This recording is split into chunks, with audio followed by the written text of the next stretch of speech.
Добро пожаловать!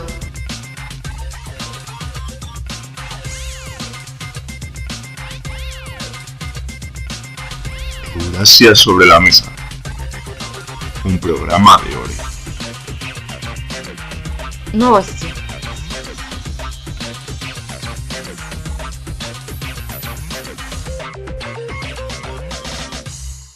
¡Ты меня понял!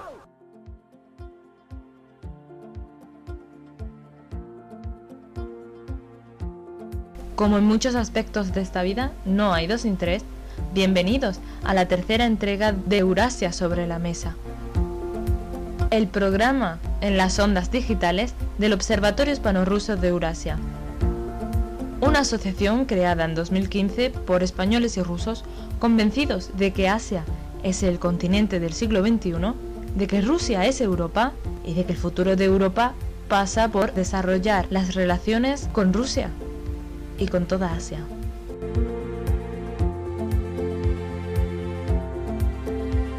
En este tercer programa vamos a discutir sobre temas interesantes de actualidad, pero desde una perspectiva diferente. En este tercer programa os ofrecemos la biografía de una familia como poco interesante, misteriosa, a la que se le ha relacionado con eso que llaman el gobierno en las sombras, y como muchos ya habréis podido adivinar, estamos hablando de la dinastía Rockefeller. Pero además de estos temas, en esta tercera edición contaremos con la presencia de alguien que ha conseguido pasar la infranqueable frontera que separa a Corea del Norte con todo el mundo. Se trata del profesor Pedro Alberto García Bilbao, que luego nos contará sus peripecias en este país tan hermético como sacado de otro tiempo.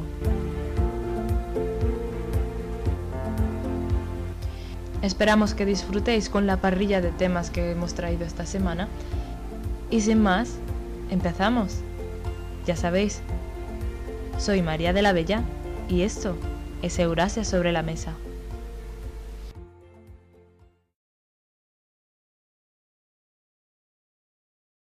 No han sido pocos los medios en España y en todo el mundo en general que han abierto con la noticia esta semana de que ha llegado la Navidad.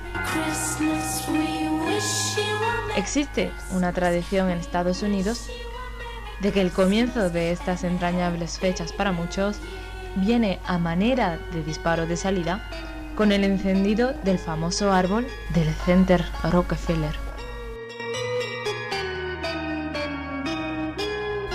Este nombre aparece en muchas instituciones a lo largo y ancho del planeta, no solamente en Estados Unidos, sino también aquí en España.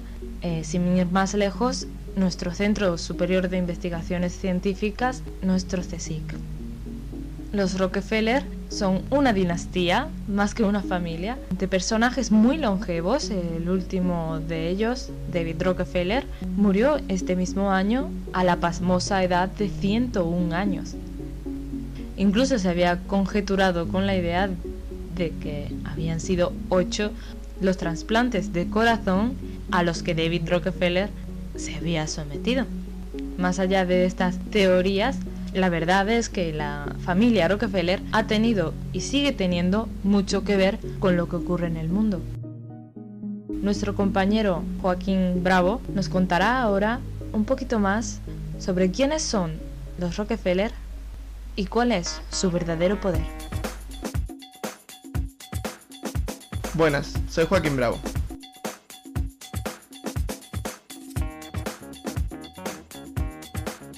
Los Rockefeller es una de las familias más poderosas desde hace 2 siglos. No solo su poder económico, el cual es incalculable, sino su poder de influencia en la sociedad. La dinastía Rockefeller nace con John Davidson Rockefeller en 1838 en Nueva York, hijo de protestantes alemanes que emigraron a Estados Unidos. Siempre tuvo interés por los mercados y desde joven, tras licenciarse en economía, se metió en una empresa agrícola, la cual le dio suficiente beneficio para crear su propia empresa de transporte de trigo, la cual consiguió muchos beneficios debido a la guerra civil. Tras la guerra civil, vio que el queroseno comenzó a utilizarse mucho, por lo que cambió el trigo por este derivado del petróleo. Ser de los primeros en introducirse en este mercado le hizo crecer rápidamente, comprando a pequeños comerciantes y acabando con la competencia. El último salto que dio John Davison Rockefeller fue comprar empresas petrolíferas, y a principios de 1900 era la tercera mayor empresa de producción de petróleo y la primera comercializadora de todo Estados Unidos. John Davison Rockefeller murió en 1937 y su hijo, Rockefeller Jr., heredó de golpe cerca de 13 poderosas empresas. Jr. se dedicó principalmente a lavar la imagen de las empresas de su padre, que debido a múltiples razones acabaron manchadas. Gran parte de este lavado de imagen lo hizo mediante la Fundación Rockefeller. Su gran éxito se produce al invertir enormes cantidades en el Equality National Bank, haciendo de él un banco fuerte y capaz incluso de resistir la crisis del 29, y en 1930 pasó a llamarse Chase National Bank. En 1915 nace su hijo David Rockefeller, que ha sido el que más ha explotado las capacidades de sus empresas y su poder de influencia. Estudió en la Universidad de Harvard y se doctoró en la Universidad de Chicago, la universidad de la familia Rockefeller. Su etapa, tras ser estudiante, se caracterizó por estar metido en la política, secretario de alcaldía de Nueva York y posteriormente ayudante en la Oficina Estatal de Defensa, Salud y Bienestar. Su etapa política acaba al iniciarse la Segunda Guerra Mundial, donde es destinado a Francia a realizar labores de inteligencia. En 1946 vuelve, y su principal función fue dedicarse al Chase Bank, conocido en ese momento como Chase Manhattan Bank, en el cual consiguió abrir unas 50.000 sucursales en todo el mundo y ser el principal banco de la ONU y del Banco Mundial.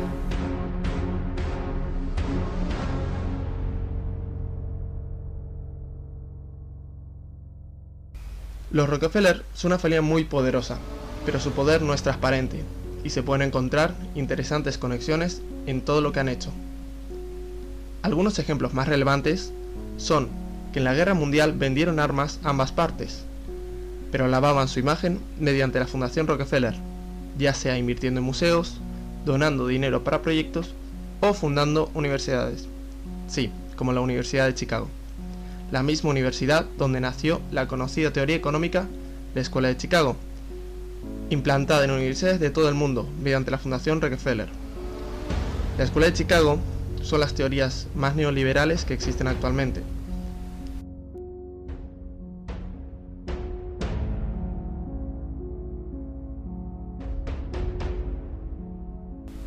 El último de los Rockefeller, David, que murió este año, fue el que más conexiones realizó para aumentar su poder, y lo que él mismo decía, generar un nuevo orden mundial.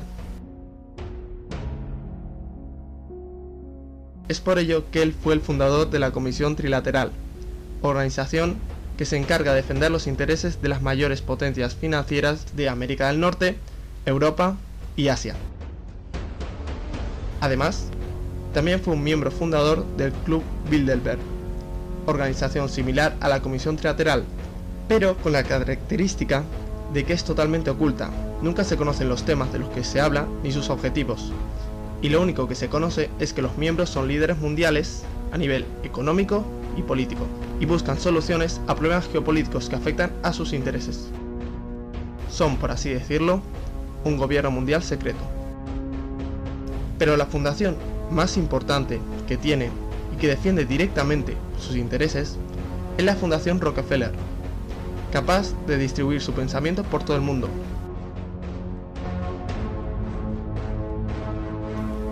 La Fundación Rockefeller, el Club Bilderberg y las comisiones trilaterales y un entramado inmenso de organizaciones pertenecientes en mayor o menor medida a esta familia son capaces de planear objetivos a muy largo plazo.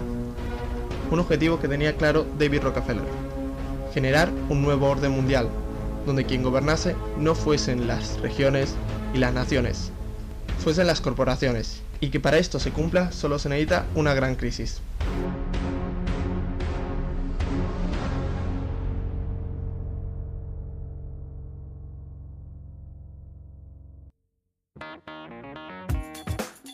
Muchas gracias y hasta luego.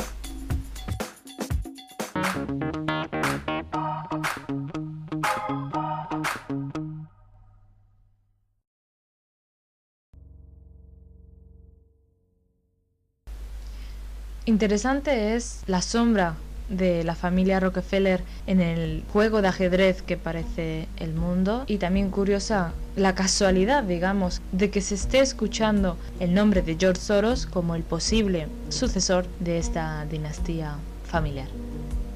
Y hablando de George Soros, ayer mismo en Madrid, en la Escuela Diplomática, tuvo lugar un acto de presentación del libro El Imperio que regresa, la guerra de Ucrania, escrito por el embajador Francisco Pascual de la Parte, una presentación en la que intervinieron personajes tan conocidos como Pilar Cernuda, periodista y escritora, además del banquero y escritor, como él mismo se presenta, hispano-ruso, Boris Gutiérrez, y curiosamente encontramos la figura también de Francisco de Borja Las Heras, director del European on Foreign Relations.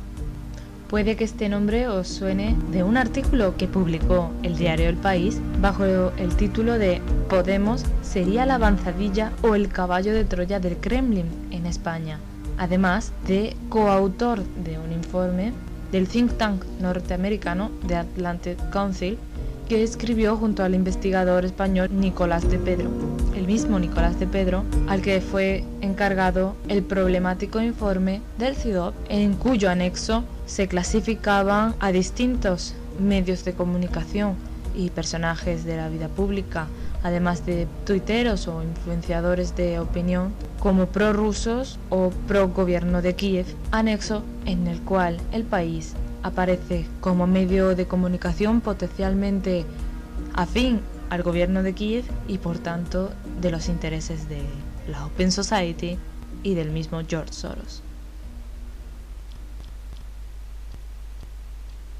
Vamos entonces a seguir con la actualidad. Esta vez salimos de Madrid y vamos a tener una visión un poco más global de lo que está ocurriendo en el mundo.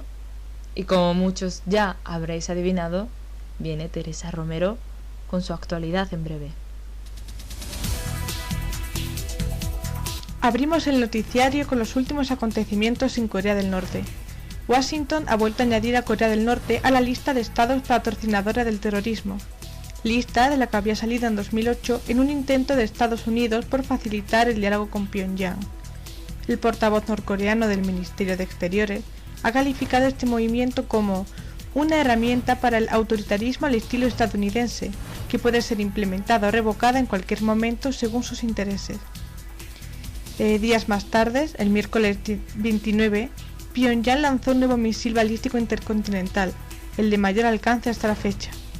Con una altitud de casi 4.500 kilómetros, Estados Unidos entra ahora en el rango del misil Hwasong-15, el cual, según las autoridades de Pyongyang, puede portar una cabeza nuclear de gran tamaño.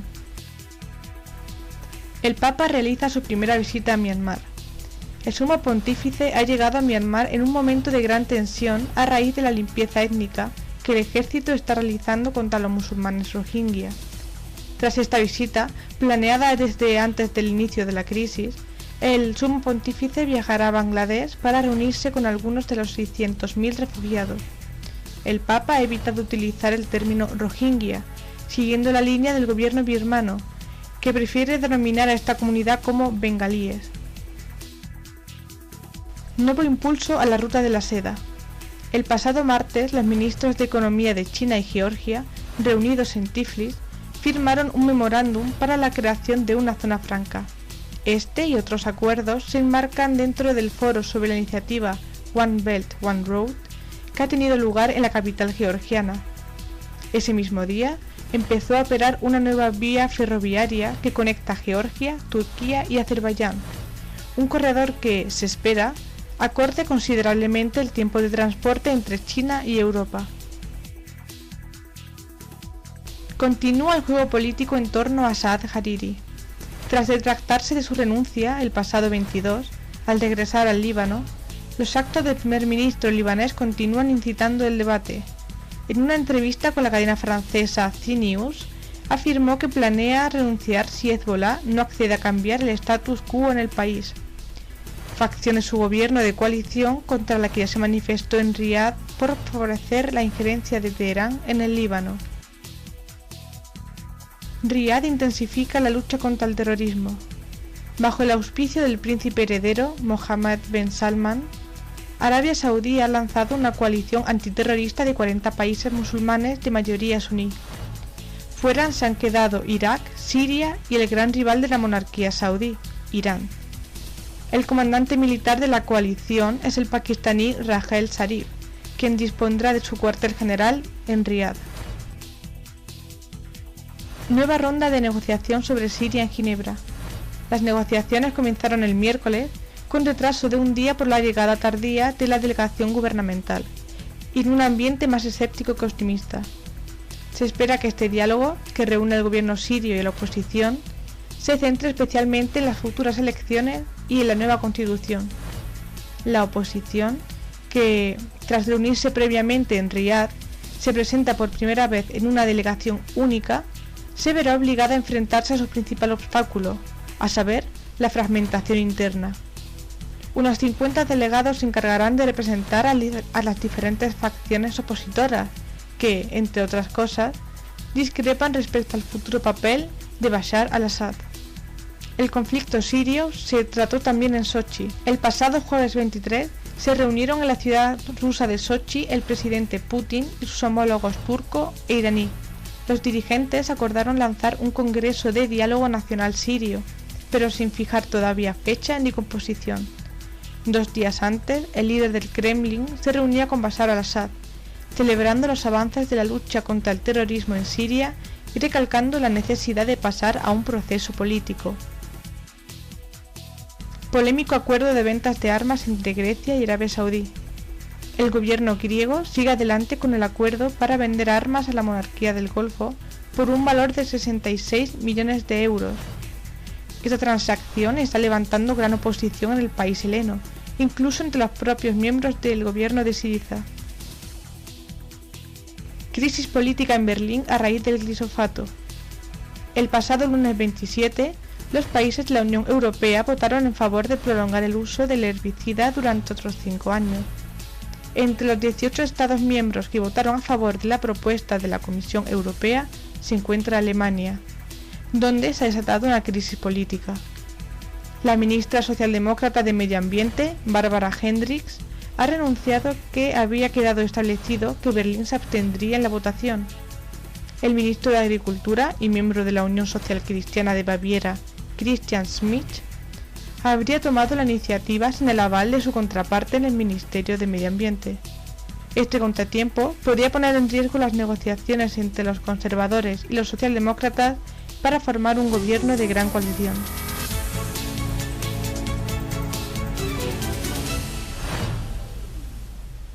Pedro Alberto García Bilbao, como ya hemos introducido anteriormente, es profesor de la Universidad Rey Juan Carlos de Madrid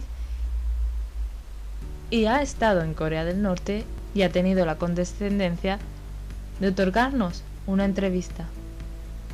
Marcelo Braje nos trae a Eurasia sobre la mesa esta fascinante exclusiva.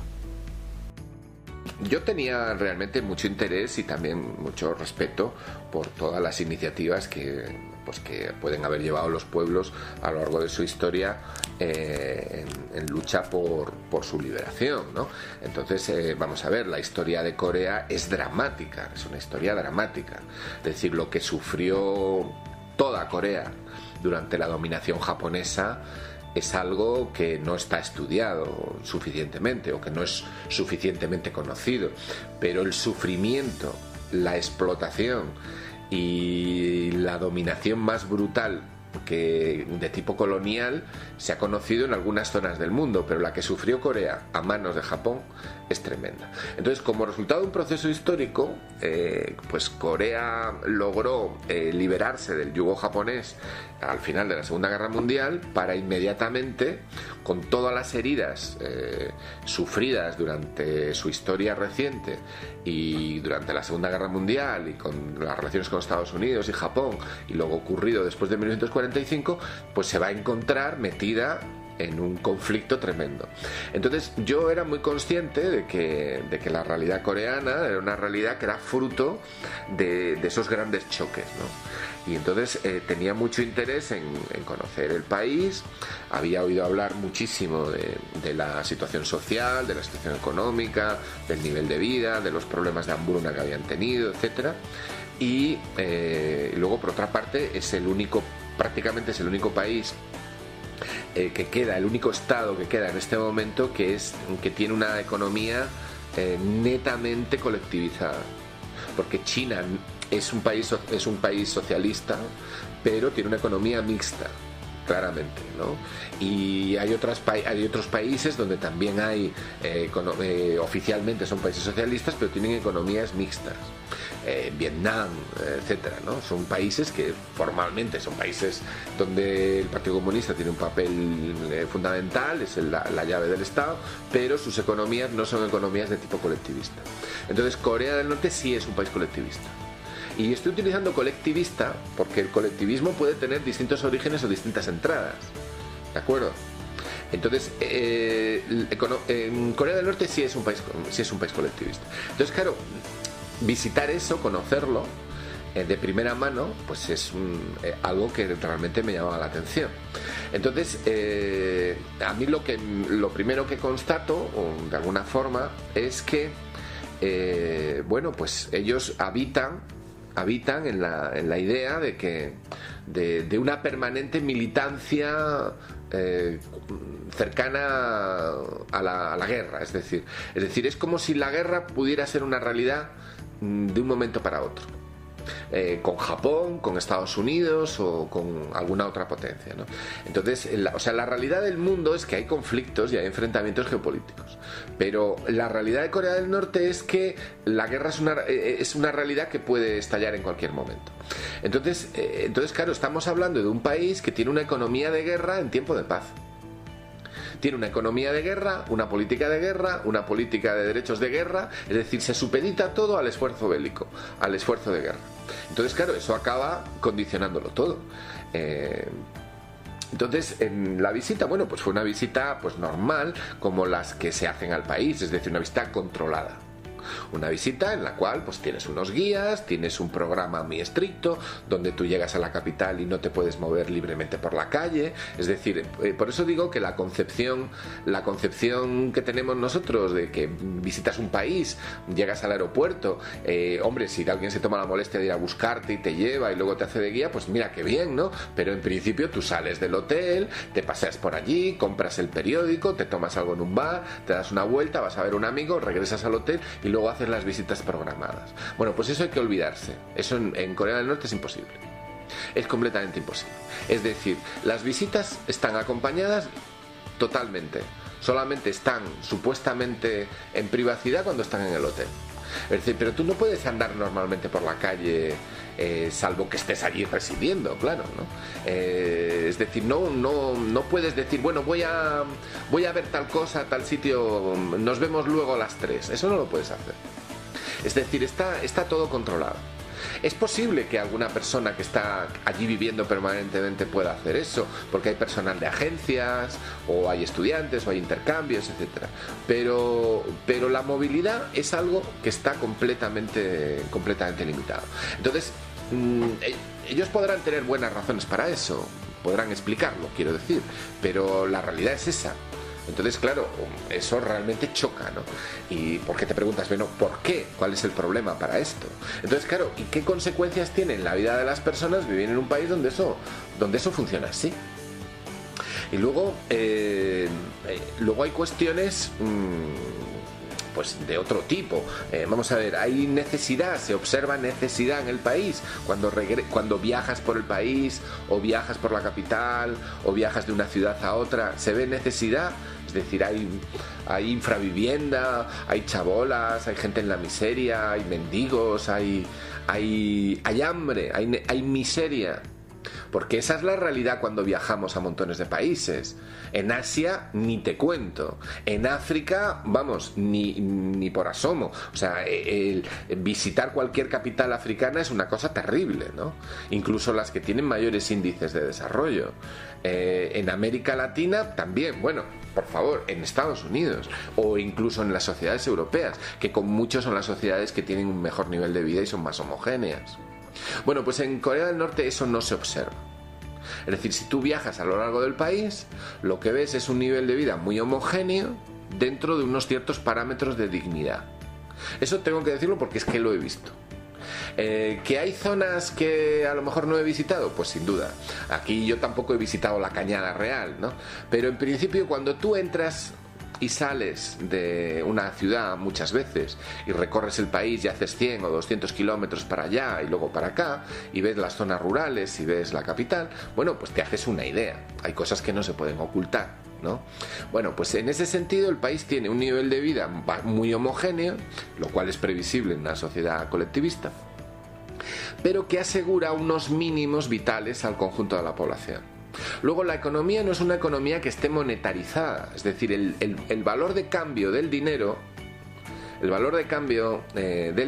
es relativamente secundario. O sea, la moneda no tiene conversión, la moneda, los precios tienen un sistema de control de precios que está absolutamente estable, es decir, los precios, el sistema de funcionamiento de los precios en una sociedad colectivista es completamente distinto. O sea, el acceso de las personas a los recursos no se hace por el sistema de precios, se hace por el sistema de colas o de racionamiento.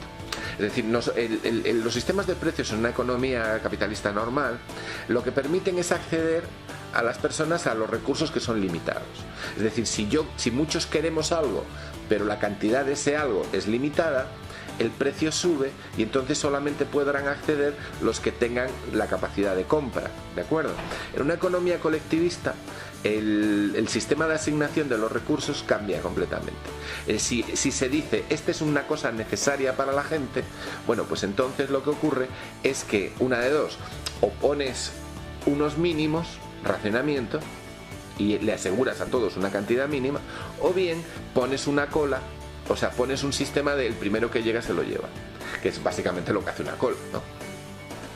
Entonces, bueno, eso en Corea del Norte, como digo, lo que tienen básicamente es un sistema basado en el racionamiento o bien en el sistema de en temas de menor importancia, bueno, pues las cosas se sirven mientras hay cantidad y si te has quedado sin ella, te has quedado sin ella. Pero las cuestiones básicas como la comida, el transporte o la vivienda o la energía tienen unos mínimos básicos. Entonces, esos mínimos básicos son los que les han permitido sobrevivir cuando han tenido periodos especiales. Los periodos, lo que se llaman periodos especiales, son problemas de abastecimiento energético que impidieron claramente la circulación de los bienes y servicios por el país y el abastecimiento de las ciudades. Claro, en una economía muy cerrada, en una economía en la cual está todo muy centralizado, si se produce un colapso, por ejemplo, de las importaciones de petróleo o de energía, pues sencillamente puedes agotar tus reservas estratégicas rápidamente. España tiene reservas estratégicas de energía pues para una cantidad de tiempo que no llega al mes. Entonces imaginemos por un momento que España ve interrumpido su flujo de entrada de energía, que no tiene, no puede comprar petróleo en el mercado exterior y los flujos de entrada de combustible se agotan rápidamente, ¿no? O sea, se limitan. Bueno, pues España tendría un problema para alimentar a su población. ¿Cómo llevas tú lo que produces en el campo a la ciudad? ¿Cómo alimentas Mercamadrid, por ejemplo, ¿no? Entonces, Mercamadrid tiene un tráfico continuo de gente, de llegada de productos para luego servir en la red de distribución. Entonces, si tú tienes un colapso energético, el problema no es que tengas que ir andando, el problema es cómo comes, cómo distribuyes la comida. Entonces, eso fue lo que les ocurrió cuando reventó la Unión Soviética y se encontraron con que su conexión estratégica con Rusia estaba muy bien, pero que cuando falló les convirtió en enormemente vulnerables. Entonces el país logró sobrevivir a un colapso de ese tipo precisamente porque era colectivista y precisamente porque tiene un ejército enorme. Entonces utilizaron las reservas del ejército y las unidades logísticas del ejército para distribuir la ayuda. ¿De acuerdo? Entonces eso les permitió disminuir el impacto. Pero eso no significa que no hubiera impacto, tuvieron un impacto fuerte. Luego también hay cuestiones como el clima, etcétera, ¿no? Ellos tienen una época de lluvias, tienen un país muy quebrado, donde las zonas cultivables son susceptibles de ¿cómo se llama?, de inundación periódica, etcétera, ¿no? Entonces ahora mézclalo todo, mezcla crisis energética, dificultades de acceso al mercado internacional por tema de sanciones o por falta de líquido para comprar lo que se necesita, con inundaciones y con problemas de catástrofes diversas en el interior. Bueno, pues lo que tienes es un panorama que puede ser enormemente complejo, ¿no? Y eso es lo que han tenido periódicamente. Es decir, ¿eso es algo que tenga que ver con las características internas del sistema colectivista o socialista? Pues sí y no. Lo que ocurre es que el sistema que tienen les ha llevado al aislamiento. O sea, es el aislamiento económico el que les ha llevado a esa situación de vulnerabilidad. Claro, todo eso lo que configura es un ambiente mental, un ambiente subjetivo de la población, tremendo, ¿no? Porque hay una sensación de acoso, una sensación de estar fuera de las pautas normales del mundo, la de habitar en una especie de verdad absoluta que está rodeada de enemigos, y entonces, bueno, pues eso genera un entorno complejo de comprender. Yo no he visto, como digo, necesidad. Lo que pasa es que los parámetros con los que ellos funcionan son muy distintos. Yo a quien hable de necesidad, yo le recomiendo que visite Delhi o que visite cualquier otra ciudad asiática, ¿no? Entonces, los problemas que yo creo que tiene Corea del Norte no tienen que ver con si tienen smartphones o si comen más azúcar o más hidratos de carbono. No creo que tenga que ver con eso. Es decir, lo que sí me da la sensación es que hay unos mínimos de dignidad para el conjunto de la población que en otras zonas de su área geográfica no existen. Eso se puede afirmar. Lo que pasa es que en la vida no es solamente eso. No es solamente eso, también has dicho que Corea del Norte tiene una política muy belicista y como que viven todavía en guerra. Si no me equivoco, en la guerra civil con Corea del Sur no se llegó a firmar el fin de la guerra. O sea, hay un armisticio que está presente, pero es como si todavía estuvieran en guerra en un alto al fuego temporal. Bueno, eso es verdad. La forma en que acabó la guerra de Corea, pues es esa. Bueno, pero eso en principio no tiene por qué significar nada. Vamos a ver, también no sé qué pueblo de Cádiz estaba en guerra con Dinamarca desde 1807. ¿Por qué? Porque Dinamarca había entrado en guerra con Napoleón y entonces con los británicos. Bueno, el resultado es que alguien se olvidó de firmar la paz, y aquí, como los ayuntamientos, después de la voz que dio el alcalde de Móstoles declarando la guerra al francés, el alcalde de Móstoles famoso, bueno, pues también muchos ayuntamientos declararon la guerra, y hay muchas declaraciones de esas de guerra que no se han firmado. O sea, el problema no es ese. El problema es que el conflicto no se cerró, que Corea del Norte sigue teniendo un discurso de que la verdadera Corea son ellos y que la unificación de todo el territorio es un objetivo histórico, que lógicamente no reconocen al Estado del Sur y que tampoco reconocen la presencia militar norteamericana sobre el territorio. Entonces hay una guerra sobre el papel, pero que tiene las armas preparadas para actuar. Eso es el discurso dominante y la práctica. Pero en la realidad, ¿hay voluntad de convertir esa guerra en guerra caliente? Yo creo que lo que hay es básicamente un sistema, hay un Estado que controla un territorio y una población, que tiene un discurso legitimador sobre sí mismo y que ha encontrado en el estado de guerra permanente la clave para mantener su estructura de poder. Y en esa clave está ese discurso belicista. Ellos tienen lo que llaman el sistema Shongun, que es el predominio de todos los recursos del país al esfuerzo militar. Es decir, en Corea del Norte hay un tripartito, hay 3 partidos políticos que conforman un frente popular, que son los que componen el gobierno y tienen representación en la asamblea. Lo que pasa es que toda la normalización política está completamente alterada por el hecho del clima de guerra. La comisión militar, la comisión militar permanente o la comisión militar superior, que es fruto de ese estado de guerra permanente, es la que en realidad controla los objetivos del gobierno y los objetivos del parlamento, puesto que el predominio shogun de la cuestión militar es la clave. El presidente de esa comisión militar es en la práctica el que controla el país y todos sus recursos. Es decir, todo lo que es la estructura civil y la estructura del Estado está supeditada a la cuestión militar. Entonces lo que tenemos es un Estado centrado sobre el poder de la clase militar, pero que a su vez está sometida a la clase dirigente del partido. Y es así como funciona, digamos, ¿no? Entonces yo no creo que eso se vaya a convertir en una guerra abierta, no lo creo. Lo que ocurre es que luchar por mantener la tensión lo que permite es continuamente, primero, legitimación hacia el interior y, en segundo lugar, amenazar hacia el exterior con la posibilidad de una desestabilización. Y en ese juego conseguir mejorar las opciones que tienen de comercio para mantener su propia estructura. Básicamente eso es como lo veo. Peligro, el peligro es muy grande. ¿Por qué? Pues porque realmente se habita, digamos que ese Estado habita en un discurso muy alejado de la realidad. Y la concentración de poder de medios bélicos y de medios de destrucción masivos sobre un territorio donde hay mucha tensión, pues eso es un foco potencial de enfrentamiento. Es decir, si la llama llega a prender, el desastre puede ser total, ¿no? Y eso es con lo que se está habitando ahora.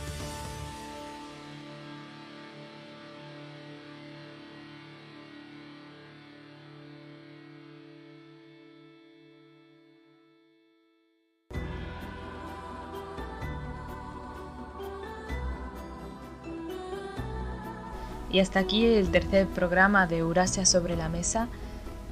Os agradecemos a todos vuestro apoyo y recordamos que cada semana tendréis una nueva edición de Eurasia sobre la mesa que podréis escuchar tanto en iVoox como a través de nuestra página web www.ore.es, ore con H o hre.es.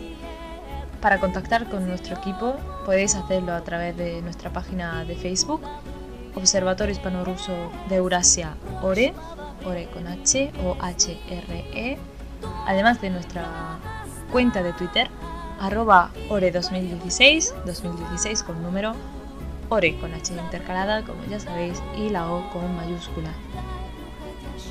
Para cualquier tipo de información que queráis hacernos llegar, podéis hacerlo a través de nuestro correo prensa@ore.es o hre.es, prensa@ore.es, o a través de WhatsApp al número 681 23 6109. Esperamos teneros ahí la semana que viene. Prometemos no tener pelos en la lengua y seguir trayendo la actualidad de Eurasia a nuestros micrófonos. Muchas gracias y hasta la semana que viene.